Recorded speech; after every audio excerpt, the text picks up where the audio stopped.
नमस्कार मित्रों।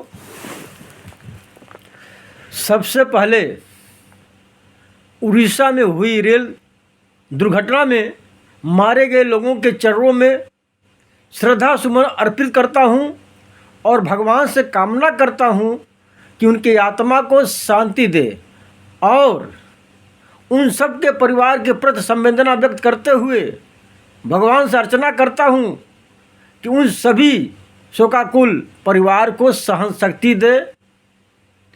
मित्रों, आज देश में राम राज्य और अमृत काल चल रहा है। ये मैं नहीं, ये भारतीय जनता पार्टी और गोदी मीडिया देर रात गला फाड़ कर कहते नजर आते हैं, लेकिन सच्चाई कुछ और है। आज देश की जनता परेशान है, देश में हाहाकार मचा हुआ है।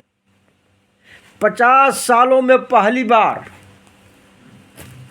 बेरोजगारी, बेकारी, महंगाई जो आसमान पर तारे गिन रही है देखा गया है, और हमारे चौकीदार डफली बजाकर देश की जनता को गुमराह कर रहे हैं। हमारे देश का मान सम्मान और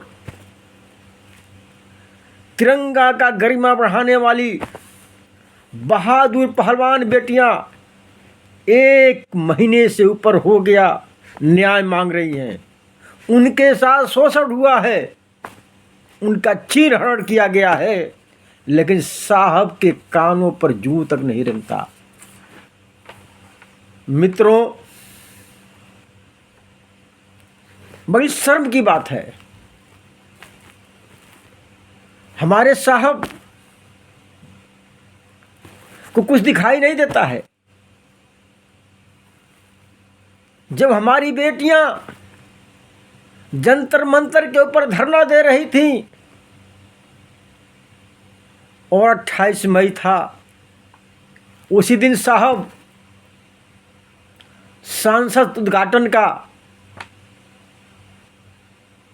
फैसला लिया। हमारे सारे विपक्षी दल बहिष्कार कर गए कि जब तक राष्ट्रपति, जो भारत का प्रथम नागरिक है, उनके द्वारा उद्घाटन नहीं होगा, हम लोग उसमें सम्मिलित नहीं होंगे। फिर भी साहब ने नहीं माना और साजिश के तहत एक तरफ संसद का उद्घाटन कर रहे हैं, दूसरी तरफ हमारी बेटियां धरने पर बैठी हुई हैं। पुलिस के प्रशासन के द्वारा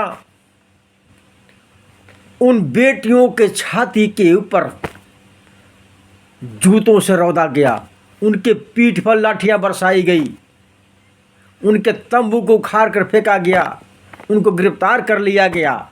और एक तरफ हमारे साहब जो कहते हैं मैं देश का चौकीदार हूँ, बेटी पढ़ाओ बेटी बचाओ का नारा लगाते हैं, वह अपने आंखों पर पट्टी बांधकर जिस प्रकार महाभारत में धृतराष्ट्र तो अंधा था, लेकिन हमारे साहब कलयुग में अपने आंखों पर पट्टी बांधकर महाभारत का धृतराष्ट्र बन जाते हैं, जब इनका कोई मंत्री, कोई विधायक, कोई सांसद ऐसे घिनौनी हरकत में फंस जाता है, ऐसी घिनौनी हरकत करता है। मित्रों, हद तो उस वक्त हो गई जब साहब ने उद्घाटन कर रहा था तो घिनौनी हरकत करने वाले सांसद, जो मंत्री हैं, उनको लेकर साहब उनका स्वागत कर रहे थे। एक तरफ हमारी बेटियां को पुलिस के द्वारा मारा जा रहा था और दूसरी तरफ हमारे साहब संसद में नए सांसद का उद्घाटन करते हुए घिनौनी हरकत करने वाले सांसद का, मंत्री का स्वागत कर रहे थे, साथ में लेकर घूम रहे थे और कहते हैं कि मैं भ्रष्टाचार को मिटाने आया हूं, अपराधियों को मिटाने आया हूं, जिसके ऊपर 38 कहते हैं, जो आदमी खुद कहता है कि मैं खुद मर्डर किया हूं, साहब हमारे साथ लेकर घूमते हैं। इनके ऐसे ऐसे मंत्री हैं जो किसानों को रौद देते हैं और साहब एक शब्द भी नहीं बोलते हैं। मित्रों, जंतर मंतर पर हमारी बेटियां आंसू लेकर न्याय की गुहार करती रही और हमारे प्रधान सेवक संसद का उद्घाटन कर और मैं बताना चाहता हूं कि महान गरिमामयी बेटियों के ऊपर लाठियों से पीटा गया, शर्म तक नहीं आई। मित्रों, एक मानहानि केस में राहुल गांधी को उनकी सदस्यता को रद्द कर दिया गया, आनंद फानन में उनकी आवाज को छीन लिया गया। लेकिन एक सांसद, एक मंत्री जिसके ऊपर आरोपों की झड़ी है, घिनौने घिनौने आरोप हैं, साहब उनको लेकर साथ घूम रहे हैं। आज उड़ीसा में 2 ट्रेन दुर्घटना हुआ है। ये जनता को गुमराह कर रहे हैं, ये सारी करदानी इनकी है। ये लोग मिलजुल करके ये सब काम कराए हैं। आज जो जनता मारी गई हैं रेल दुर्घटना में, जिनके परिवार के लोग खून के आंसू पी रहे हैं, आज उनके ऊपर क्या गुजरता होगा। मित्रों, सिर्फ कहने को अमृत काल चल रहा है, रामराज चल रहा है, लेकिन हकीकत कुछ और है। इनका करनी और कथनी में अंतर है। जनता इनको नकार चुकी है और देश में हाहाकार मचा हुआ है। मैं पूछना चाहता हूं कि ऐसे घिनौनी हरकत करने वाले लोगों के ऊपर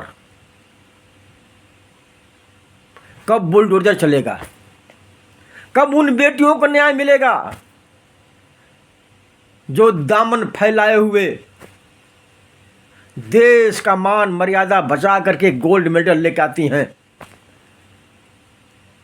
अपने तिरंगा का शान बन करके तिरंगे की लाज बजाती हैं। उनके साथ न्याय कब होगा?